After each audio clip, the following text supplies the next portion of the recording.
Asmodeus, deliver us from the chaos that we may serve you in eternity.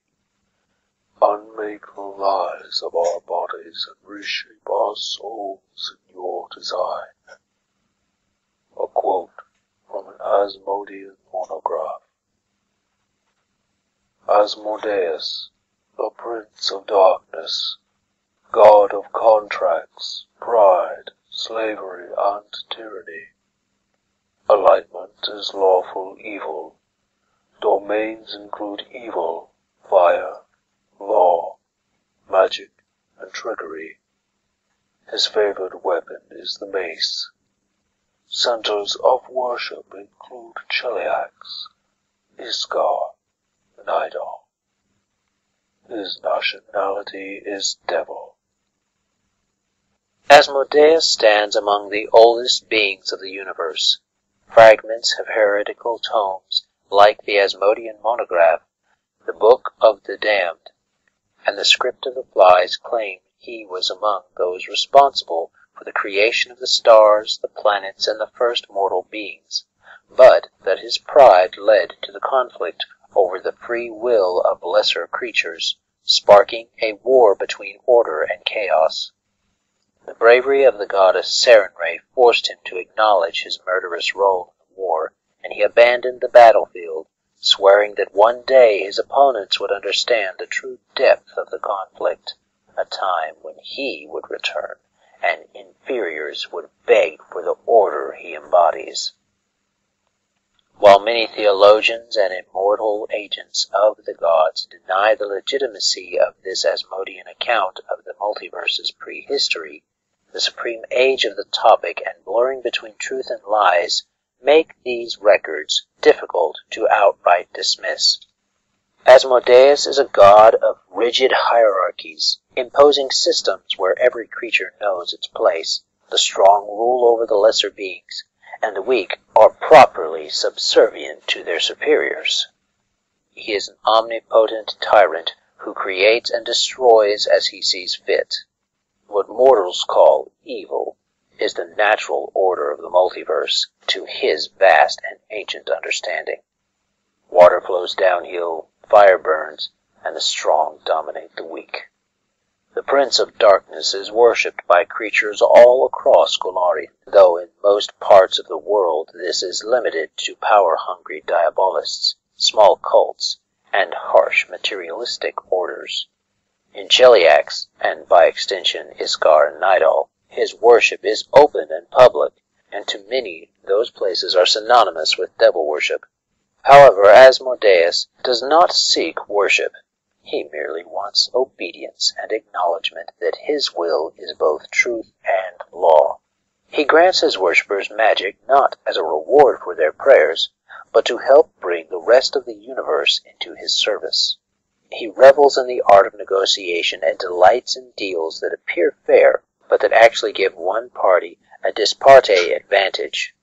Those of superior intellect should recognize when such methods are used against them, and those who don't see these traps deserve their dullness exploited. Asmodeus himself is handsome, eloquent, tactful, patient, and incredibly brilliant. When crossed, he is wrathful, terrifying, and destructive, though these periods are always brief, and he quickly regains his composure. He believes one's word is a binding contract with consequences should it be broken. As such, he is always careful with what he says or agrees to. He opposes freedoms if they interfere with the process of governance, and thinks humility is a burden only the weak must bear. He is a domineering and manipulative deity, hell-bent on discovery and conquest. He has little use for qualities such as gentleness, compassion, or nurturing. He considers those who indulge in such as weak, unworthy, cowardly beings. Following his example, his servants espouse selfish, emotionless, and merciless behaviors, viewing romance, tenderness, and sincerity only suitable for their uses in manipulation. In art, Asmodeus is frequently shown as a red-skinned human with black horns, hooves, and a pale aura of flames.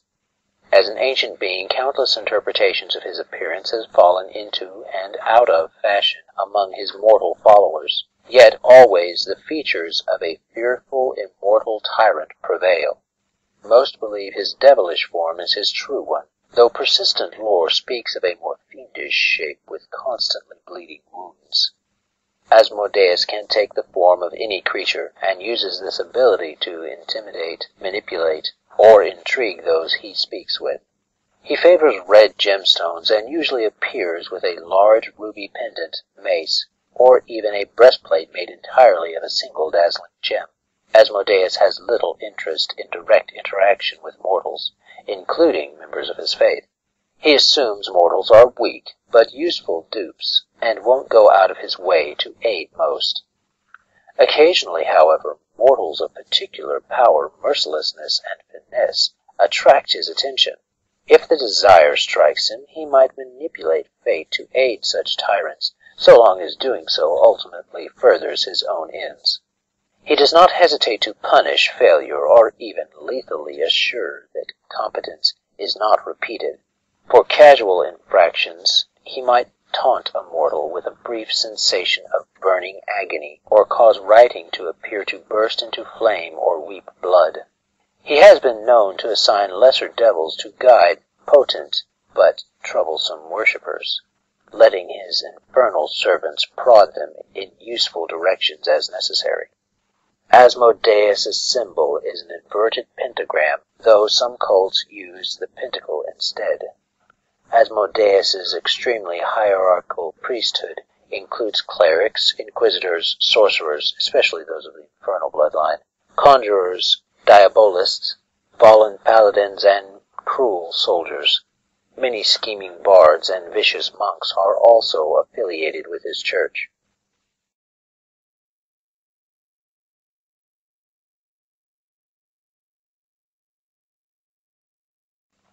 Most followers of Asmodeus are power-hungry priests, diabolists, greedy slavers, ruthless lawyers, wicked enchanters, or decadent nobles in search of secret pleasures. In lands such as Cheliax, where his worship is open, Asmodeus' followers are much like people in other lands, except they believe in harsh punishments for lawbreakers, are accustomed to the appearance of imps in the company of spellcasters, and are openly tolerant of slavery, considering these things a mild price for keeping order. Many common people active in the church remember the chaos and suffering of civil war, or fear the violence and barbarism in places like Gault, and gratefully support the secure, if tyrannical, stability of Asmodeus' faith. In these lands, city guards, government officials, artisans, and even farmers and laborers willingly pay lip service to hell, if the alternative is being robbed by bandits or strung up by an angry mob. Most still pray to other gods for health and prosperity, which Asmodeus and the church allow as long as the prince is acknowledged as superior, and these other faiths do not challenge his position. True followers of Asmodeus believe in law, order, and knowing their place in the grand scheme. In many cases, they aspire to a higher position and work to prove that they are worthy of it. They study their betters and learn the necessary skills, watch their equals and jockey for position, and keep an eye on their inferiors for signs of exploitable talent or dangerous ambition. They keep their friends close and enemies crushingly closer, usually acting through the proper channels rather than resorting to base tactics like assassination. Most Asmodeans find it far more effective to eliminate a rival by unearthing evidence, showing your skills in the process, than by wasteful murder. Services to Asmodeus require chanting long phrases without error, tolling bells, participating in or receiving public punishments, and other acts of domination or submission, reinforcing one's position within the church. Blood sacrifice is also not unknown at Asmodean gatherings, typically the killing of a bull, goat, rooster, or another animal held as being particularly regal, virile, or benevolent. Humanoid sacrifices are not unheard of, but are typically only required of groups that have fallen out of favor with the Prince of Darkness, performing a magical rite, or have a member attempting to leave their fold. Minor devils, usually imps or bearded devils, are occasionally conjured to participate in events, but sometimes more powerful entities might appear to show the Prince of Darkness's favor, or that of one of his more powerful minions. Services in temples converted from another faith often have rituals designed to blaspheme the deity once honored there, particularly on holidays celebrated by the previous tenants.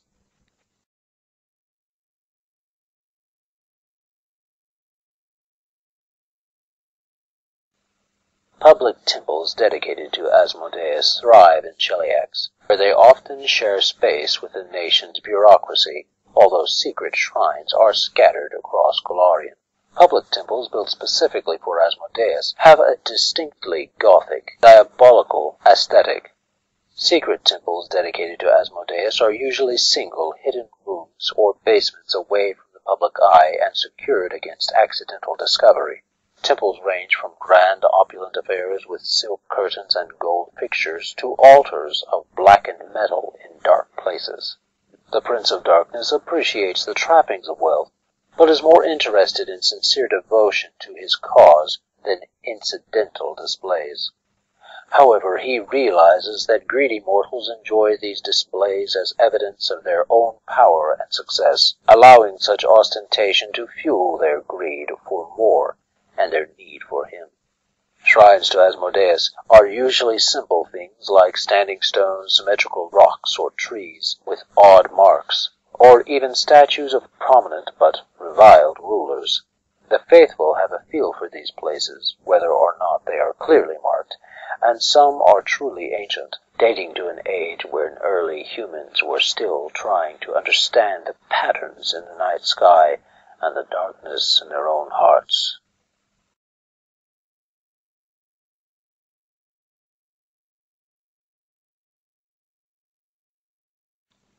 Priests of Asmodeus are careful in their exercise and pursuit of power, understanding that a foolish overextension might leave them vulnerable to those watching for any weakness.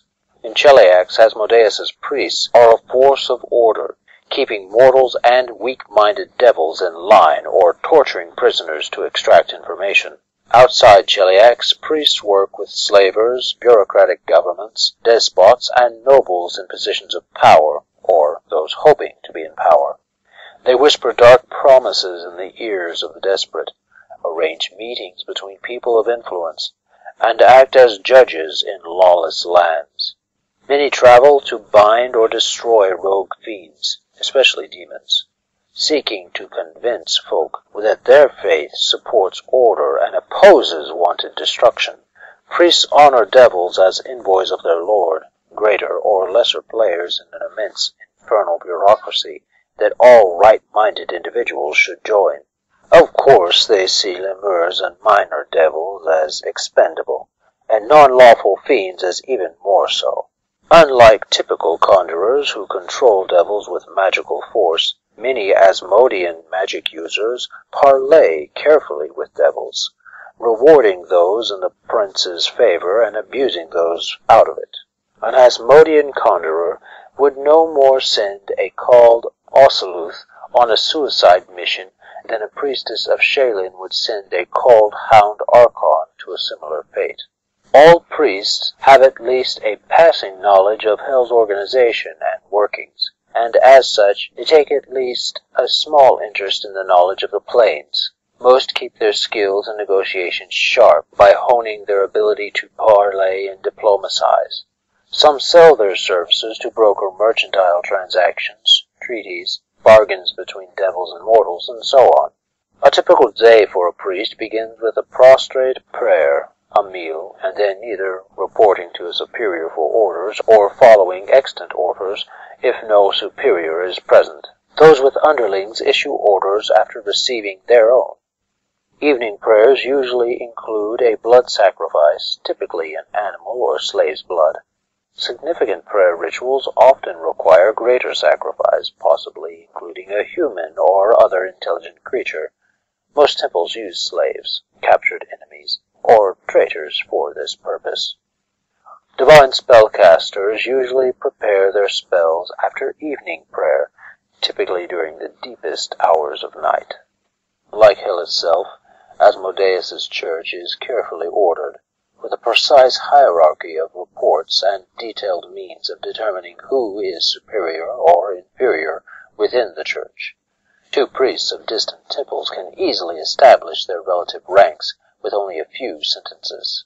Of course, some priests are effectively independent, especially in lands where their religion is forbidden, and use their magic to pursue their own agendas and interpretation of Asmodeus's will. Members of the organized church tend to look down upon such unaffiliated priests, much as academically trained mages look down upon hedge wizards, and strongly encourage them to join a known temple. Asmodean inquisitors command intense respect and fear. Their priests seek out disease in the tree of the unholy in order to maintain orthodox beliefs. In lands where Asmodeus's worship is public, the inquisitors are easy to spot in their iron masks and black robes, and are always alert to news of heresy or blatant violation of church doctrine. They maintain a network of contacts and informants, rewarding news with coin, prestige, and the authority to arrest and interrogate in addition to their duties within the church hierarchy.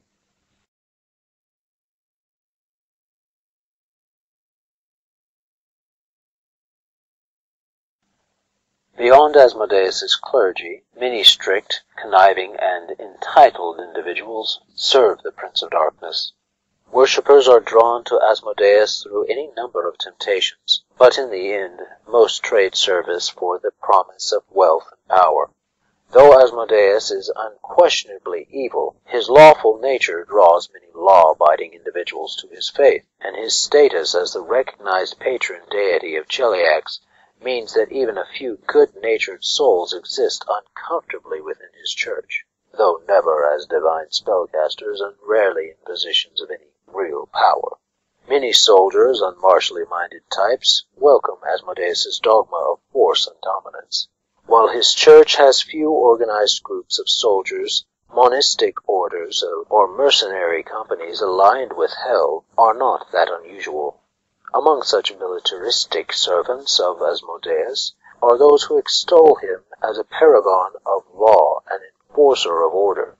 With the encouragement of the church, many go so far as to call themselves paladins, relying on the reputations of virtuous crusaders to gain acceptance among commoners and those of modest faith. Although such armed propagandists lack the holy powers of true paladins, many supplement their strength of arms with magic items that allow them to perform miraculous feats. Most go out of their way to perform heroic deeds for communities in need, or to manufacture, then thwart these tribulations for those not in imminent need. Thus, Asmodeus's servants hope to undermine the common knowledge of their god's evil, opening the minds and hearts of everyday people to the belief that Asmodeus has been judged too harshly, and that perhaps peace is worth harsh laws and rigid order. Once even a few entertained the previously unthinkable possibility of living alongside worshippers of the Prince of Darkness, the insidious seed of Asmodeus's faith has taken root.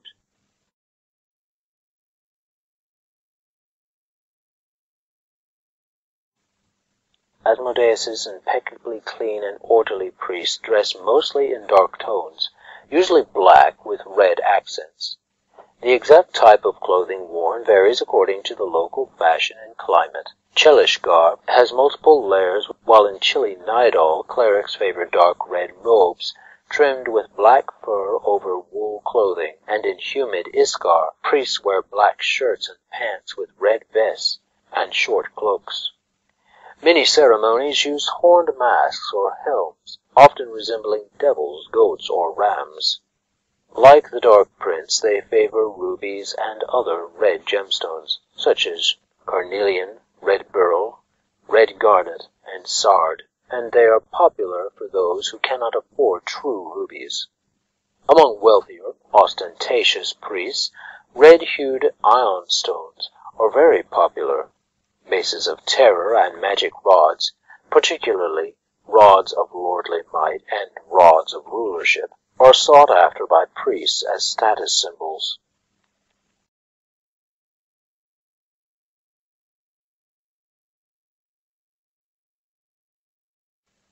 The Archfiend's doctrine is recorded in the Asmodean monograph, though that work is greatly simplified and relies on numerous appendices and supplementary volumes.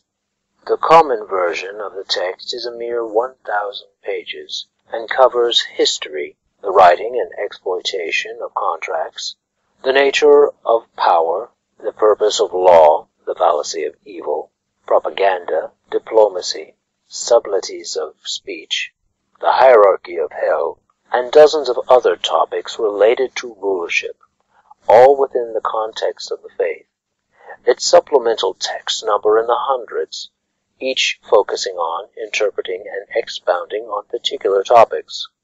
To those unfamiliar with the complete library associated with the Asmodean monograph, a religious discussion between two zealots might appear to be a battle over who can produce the most obscure reference.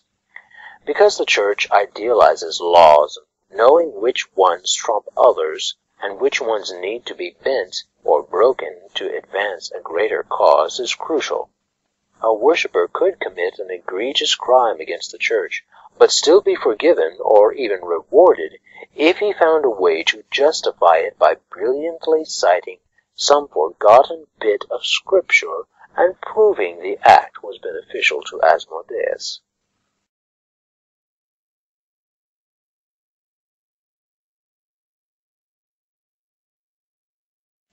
A truly ancient being, old even among the gods, Asmodeus' concept of time is boggling to mortals, and he couldn't care less about marking a specific day of the week, month, or year as more important than any other. They all belong to him, and mortals should bow to him every day. However, the Church does recognize a few holidays based on mortal traditions, often set in counterpart to the holy days of opposing good faiths. Thus, the 10th of Serenith, countering Serenre's burning blaze, and the 16th of Aradis, countering Eomede's Armas, are particularly popular. Most temples also celebrate Leap Day, the 31st of Aradis, seeing it as an exact day to serve their god, giving him additional prayers. Cheliax has its own set of national holidays somewhat associated with the faith. They celebrate the solstices and equinoxes as the days of wrath, holding blood sport tournaments. The 19th of Calistril is Loyalty Day, marking the date when House Thrun cemented its hold over Cheliax. The 14th of Neth is Even-Tongued Day, a remembrance of bringing Andoran, Galt, and Iskar under Chelish control, now more a day of mourning for those lost territories. It is likely that if Cheliax grows, these quasi-Asmodean holidays will grow with it.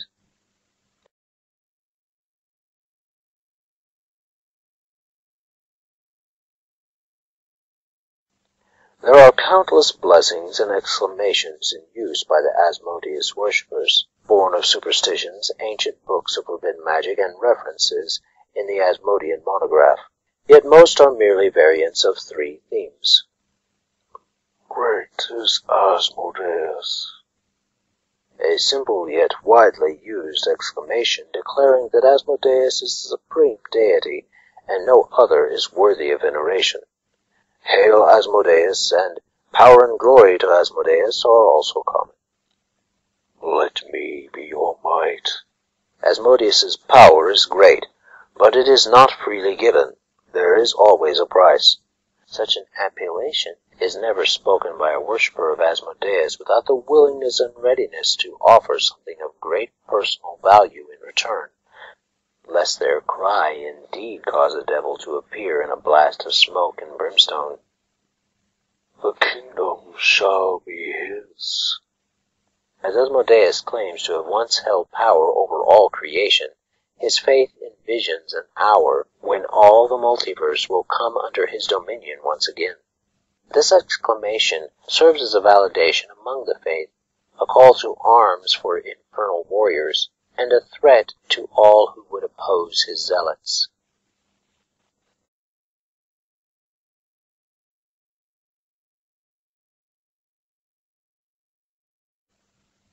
Asmodeus is willing to deal with any god or entity as long as he believes the being will uphold its end of the bargain, which means he is open to all but Lamashtu and Robogug.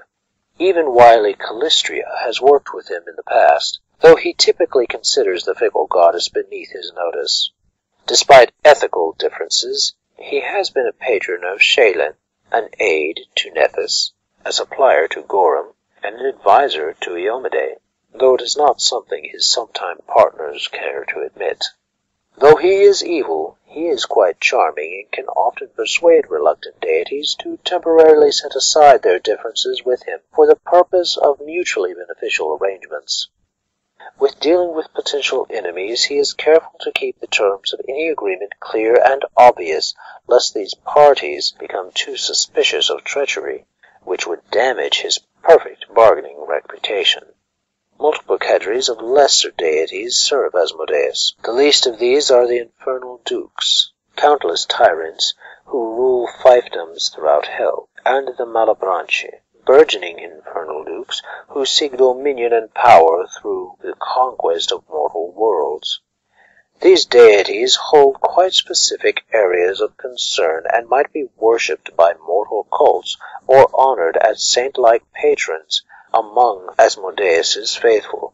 Of corresponding rank to infernal dukes, but enjoying a far greater infamy, are the whore queens Dolores, Eseth, Mahathala, and Ardad Lili. These four female infernal dukes number among the oldest beings in hell, with Ardad Lili having supported Asmodeus since his original rebellion against heaven. Although they hold Asmodeus as their liege, they have a close alliance and often skirt the laws and will of the Prince of Darkness to further their own, often unified goals. As such, they often attract Asmodeus's suspicion and ire, though for mysterious reasons they rarely provoke his direct wrath. Those who serve the whore queens typically refer to them as the Queens of Light or Angels of Vengeance, and are less likely to form strict hierarchies than most servants of hell. Greatest among Asmodeus's followers are the archdevils, Beelzebub, Barbatos, Belial, Despater, Girion, Mammon, Mephistopheles, and Moloch. Each holds absolute rule over one of the 9 layers of hell, with Asmodeus himself dominating Nessus, the deepest layer. Several have served Asmodeus since the early days of the multiverse, and number among his most fanatical servitors and devoted allies. The archdevils are held as revered beings, second only to Asmodeus himself within the Prince of Darkness's church, and all encourage their own cults across the planes. Asmodeans regard other religions with amusement. They worship young gods who possess a fraction of the power of Hell's master, deities who will eventually fall in line with Asmodeus's will. They confidently assert power when dealing with other churches, and as their lord is officially recognized as the patron deity of Cheliax, they can generally be assured that in that country, at least, other faiths must show them respect. They are naturally inclined toward the followers of lawful deities, for they understand the need of order, and their dedication to law means they can at least agree upon rules within which to operate, while the congregants of chaos earn nothing but scorn.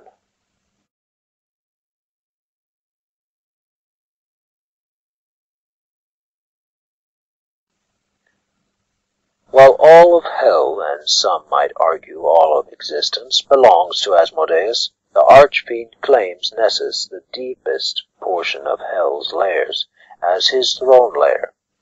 In the temple court of the Prince of Darkness, no sun nor clouds reign over the cracked, volcanic, blasted stone, only a vast, depthless night, lit by 3 red stars. Much of Nessus's surface appears to be an Elysian realm torn asunder in the wake of some terrible holocaust. Foreboding forests with ash-hide lakes and seas of poison, volcanoes endlessly erupt upon the horizon, spewing lava that never falls from the lifeless heavens. Deep fissures split the land, their depths emanating sickening crimson light. Roads paved in the skulls of fallen princes lead between vast palaces, connected either underground or by reaching cloisters. Little differentiates between terrain and temple in Nessus, as armies of enslaved souls have sculpted vast tracts and whole mountain chains with elaborate and terrifying statuary, facades, spires, and shrines. Beneath this apocalyptic landscape lie the courts of Asmodeus, columned halls filled with terrifying sculptures and images no mortal should see. Here Asmodeus's infernal dukes forego the grandeur of the layers above, toiling amid armies of servants in some of the most elaborate and perverse workhouses in the multiverse, the whole realm being at once library, laboratory, and altar. Asmodeus's audiences with his archdevils or lesser beings take place in the Synod Eye, where 8 thrones of salt and an island of glass orbit Asmodeus's massive hellfire throne.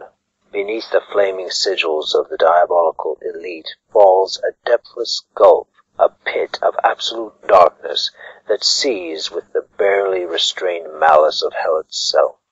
From this pit Asmodeus can conjure any view or illusion he wishes, or any bit of knowledge picked from the minds of his countless followers. When he wishes to be alone, however, the Archfiend retreats to the Catafleque, a private extra-dimensional hall where no one but the Prince of Darkness has ever seen.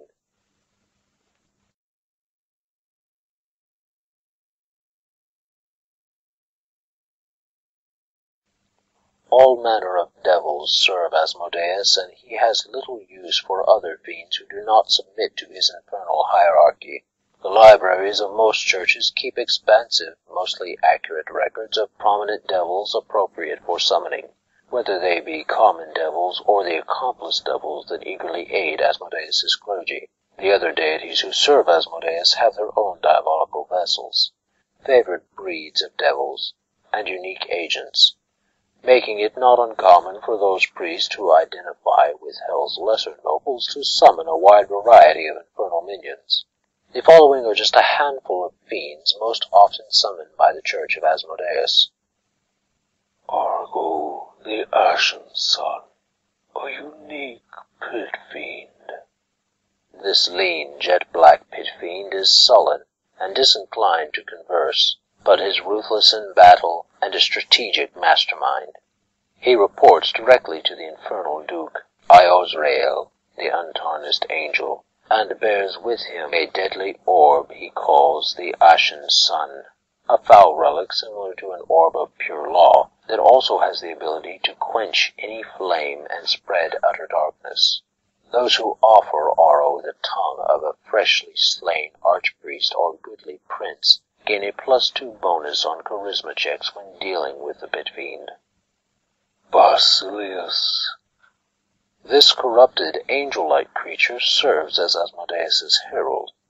Down to the millennia, dozens of immortal beings have served as heralds of the Prince of Darkness, yet without fail, each herald has eventually garnered Asmodeus's disfavor, facing a quiet, ignominious, and likely torturous end within Nessus's depths.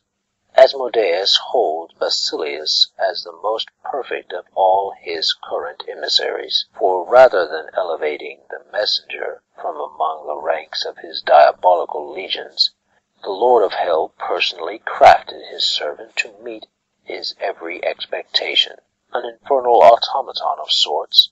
Hell's herald is a being zealously devoted to the Prince of Darkness, even beyond the allegiances of devil kind. Although he rarely visits the mortal realm, wherever he treads he takes the form of the greatest terror of the age. This leads to highly varied reports of the herald's nature, even among Asmodeus's worshippers, and the confusion and apprehension seem to please both Basilius and his master greatly. Fristax, a unique imp.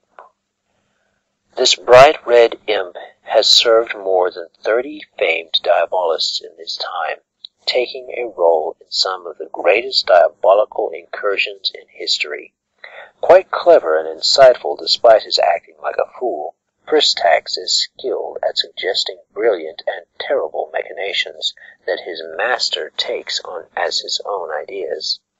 Those who offer the emperor wards in the form of kingly accoutrements, crowns, scepters, orbs, and so on, appeal to his egotism and gain a slight diplomatic edge when dealing with him.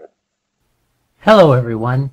With this video's completion, we are done with Asmodeus, the Prince of Darkness. Up next is Nephes, the god of magic in Pathfinder. Any magic user, both arcane and divine, should know who Nephes is. Stay tuned for that one, and as always, have a great day, God bless, and enjoy. This content was made possible by travelers and viewers like you. Thank you.